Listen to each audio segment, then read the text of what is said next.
kendi mezadına necə kendiniz azalmalı ya. Hə. Ben sefer adamım. Sen uzun yolsan. Həsrəti bir şimdi sevinci bolsan. Əgər ki ayrılıb gedəsi olsam, görüm çəkərsənmi qəmi, kədəri. Get biraz darıxıb səndən ötürü. Zirvələr görünmür çəni tapandan. Baxırsan, saçım ağappaqdır dəni tapandan. Əhdə xilaf çıxdım səni tapandan. Tək tənha çəkirəm, kömək eləmirsən. Tək tənha çəkirəm, qəmi, kədəri. Get biraz darıxıb səndən ötəri. Get biraz darıxıb səndən ötəri. Şair nə düşünür? Qələm nə yazır?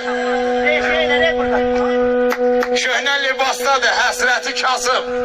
Öpüm, qucaqlayım, bağrıma basım. Dünyada nə varsa dərddən betəri. Getmə, getmə, Allah haqqı darıxacam səndən ötəri. Yazın varadı, qalmasın adı. Başına sökülmüşəm, eyvallah. Sağ olun. O yazın varadı, qalmasın adı. Kimsə yazmasın, dəhmən sayadı.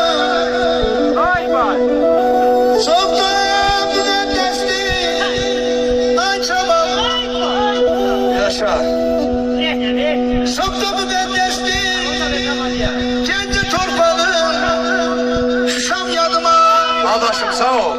Xan kendim yadıma, Ağdamım yadıma, düştü darıqlı.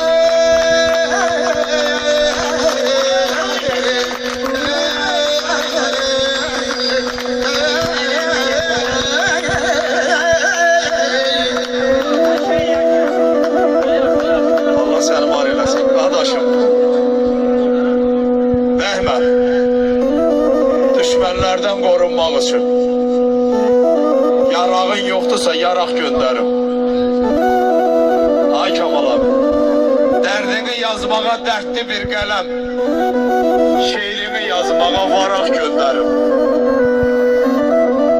Cam onunla içməyə camın yoxdursa. Tam onunla dadmağa tamın yoxdursa. Gecə yandırmağa şamın yoxdursa. Bu iki gözümü çıraq göndərim.